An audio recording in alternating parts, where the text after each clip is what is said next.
Assalamualaikum warahmatullahi wabarakatuh. Perkenalkan, nama saya Mia Aprilia, NIM 19046101. Di sini saya akan menjelaskan materi mengenai cara meningkatkan rasa bangga menjadi bangsa Indonesia di era globalisasi. Materi pertama yang akan saya jelaskan yaitu apa yang dimaksud dengan rasa bangga menjadi bangsa Indonesia.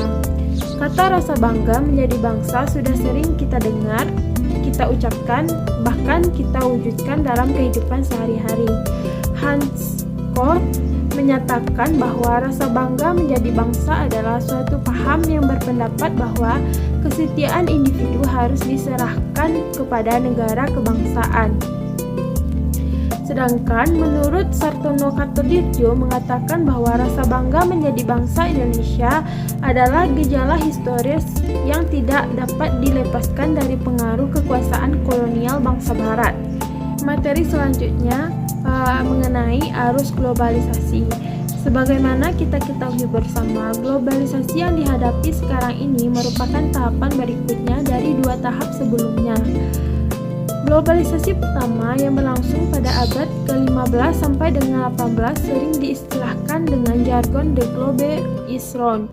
Pada era globalisasi pertama itu, manusia berhasil membuktikan bahwa bumi itu bulat, di mana pada sebelumnya para rohaniawan di Eropa masih percaya bahwa bumi itu datar seperti meja. Nah, era globalisasi kedua berlangsung dari abad ke-19 sampai akhir abad ke-20. Faktor pendaya guna utama pada globalisasi kedua ini adalah penemuan-penemuan di bidang teknologi elektronika dan telekomunikasi. Pada masa itu ditemukan telegram dan telepon yang kemudian berkembang dengan penemuan satelit, serat optik, dan diakhiri dengan penemuan di bidang teknologi informatika. Globalisasi kedua ini diistilahkan dengan jargon The Globe is Flat atau dunia mendatar, dalam arti kemajuan teknologi elektronika dan telekomunikasi telah memungkinkan jangkauan yang semakin mudah ke berbagai tempat di seluruh penjuru dunia. Nah, ketiga yaitu globalisasi yang ketiga di era sekarang ini disyaratkan dengan kemajuan teknologi informasi yang telah menjadikan dunia semakin sempit. Karena begitu mudahnya orang berkomunikasi dan dari berbagai belahan bumi manapun. Pendaya guna utama di era globalisasi ketiga ini adalah teknologi informasi, khususnya yang diaplikasikan untuk membuka berbagai akses global. Materi selanjutnya saya akan menjelaskan mengenai dampak globalisasi dalam kehidupan bangsa Indonesia. Yang pertama yaitu dalam kehidupan ideologi. Dari aspek ideologi, Pancasila yang merupakan way of life bangsa Indonesia saat ini menghadapi tantangan yang serius. Bukan saja enggan bicara tentang Pancasila, tetapi justru nilai-nilai yang terkandung di dalam Pancasila nyaris tidak lagi dihayati dan diamalkan. Seperti yang dikatakan oleh Ketua Umum Pengurus Nasional Karang Taruna Taufan N. Rotorasiko dalam Umi Kalsum 2011 bahwa derasnya arus globalisasi perlahan-lahan telah mengikis Pancasila sebagai ideologi dan pandangan hidup bangsa. Pancasila semakin jarang menjadi denyut nadi kehidupan anak-anak muda di masa sekarang. Di era globalisasi, semangat Pancasila sangat diperlukan karena di dalamnya terdapat jati diri bangsa yang membuat berkarakter kuat. Makanya sangat penting sekolah-sekolah mengajarkan pendidikan berbasis karakter yang menyampaikan Pancasila. Sebagai yang kedua yaitu kehidupan politik pemerintahan. Perkembangan sistem politik di Indonesia menunjukkan tatanan yang makin amburadul. Walaupun orang berkilah karena dianggap masih dalam masa transisi, sehingga apapun yang terjadi di tengah masyarakat dianggap pula wajar. Tetapi sebenarnya sistem politik cenderung mengarah kepada ketidakserasian dan perpecahan bangsa. Pengertian kedaulatan di tangan rakyat makin disalahartikan, sehingga tumbuh menjamurnya berbagai partai politik yang pernah tercatat hingga lebih dari 100 partai politik yang dimana akan menyulitkan untuk melaksanakan pemilu. Kepemimpinan nasional yang kurang berwibawa dalam menghadapi masalah-masalah besar Ditambah pula kondisi birokrasi pemerintahan yang penuh dengan korupsi, kolusi, dan nepotisme menjadikan keberadaan pemerintah menghadapi cercaan masyarakat. Pemerintah dinilai tidak mampu mengendalikan mekanisme kerja jajarannya dan mungkin pada gilirannya nanti bisa menjadi lumpuh. Selanjutnya, kehidupan ekonomi. Pada aspek ekonomi, boleh disoroti bahwa selama era reformasi ini, apakah pemerintah telah mampu meletakkan dasar-dasar dan landasan pembangunan ekonomi yang kuat dengan masih dirasakan fluktuasi moneter, tidak adanya tambahan investasi, kecilnya minat asing untuk menanamkan modal di Indonesia, dan belum bangkitnya sektor real. Untuk semakin mempersempit peluang kerja, meluasnya gejala PHK, tidak tertampungnya angkatan kerja baru, dan lengkapnya sudah kemiskinan, pengangguran, dan kebodohan yang menimpa rakyat Indonesia. Kecenderungan akselerasi perekonomian global yang bebas menembus batas negara melalui banjirnya produk, jasa, dana, dan informasi ke berbagai pelosok dunia menjadikan Indonesia hanya sebagai sasaran arena pemasaran. Sementara produk dalam negeri mengalami sulit menembus pasar di luar negeri. Selanjutnya, dampak globalisasi terhadap budaya tradisional Indonesia. Arus globalisasi saat ini telah menimbulkan pengaruh terhadap perkembangan budaya bangsa Indonesia. Derasnya arus informasi dan telekomunikasi ternyata menimbulkan sebuah kecenderungan yang mengarah terhadap memudarnya nilai-nilai pelestarian budaya.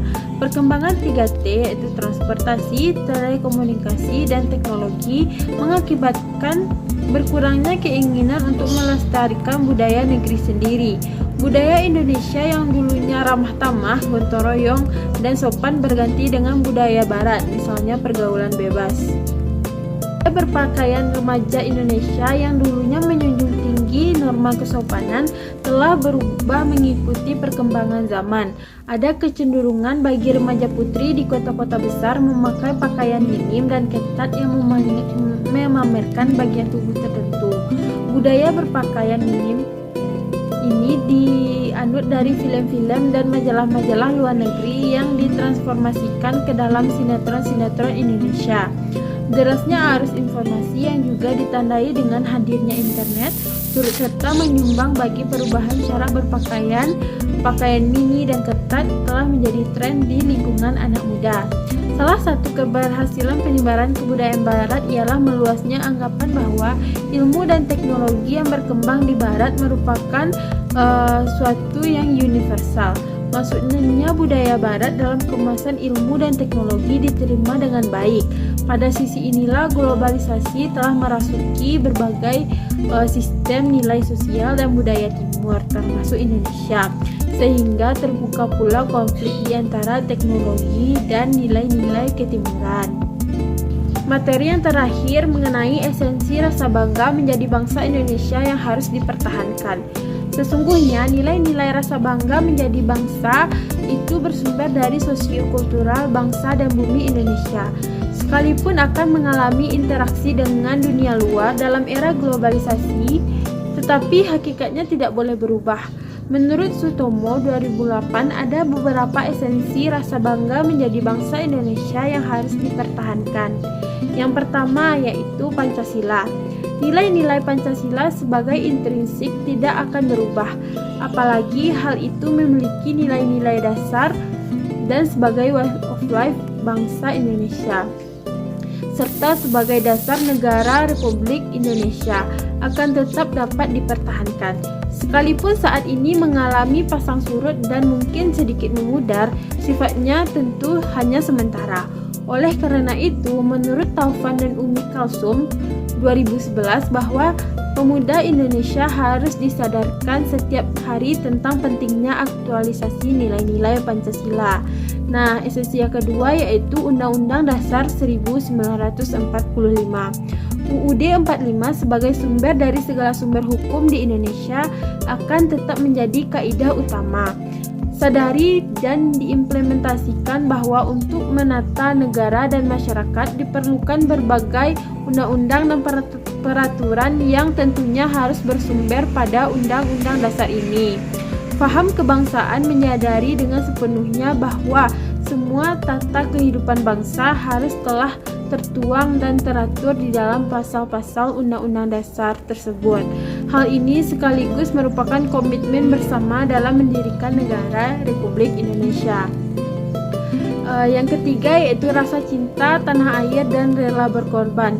Sebagai bangsa yang merdeka karena perjuangan melawan penjajah dan telah mengorbankan jiwa raga beribu-ribu pahlawan bangsa, maka rasa kebangsaan harus dilandasi oleh tekad dan semangat terus berupaya mencintai tanah air Indonesia dengan segala isi yang terkandung di dalamnya sepanjang masa. Karena hanya dengan rasa cinta tanah air, bangsa ini akan tetap utuh dan akan rela berkorban pula bagi kejayaan bangsa dan negaranya. Sekalipun hujan emas di negeri orang tentu tidak seindah hidup di negeri sendiri, walaupun serba menghadapi kesulitan dan kemiskinan. Yang keempat yaitu rasa persatuan dan kesatuan. Esensi keempat adalah rasa persatuan dan kesatuan bangsa di dalam wadah negara kesatuan Republik Indonesia. Hal ini yang sekarang terkoyak-koyak dan nyaris menghadapi disintegrasi. Pengaruh globalisasi sangat besar. Euforia reformasi telah membuat bangsa Indonesia hampir kehilangan arah dan tujuan. Ide separatisme dan upaya-upaya memisahkan diri dari NKRI oleh berbagai daerah adalah contoh nyata yang perlu kita cegah. Kalau ide tersebut dibiarkan berkembang, maka negara kesatuan Republik Indonesia mengalami ancaman yang serius. Sudah tentu hal tersebut mengingkari akar nilai-nilai persatuan dan kesatuan yang telah dirintis oleh para pendahulu Republik Indonesia. Nah, yang kelima yaitu wawasan kebangsaan.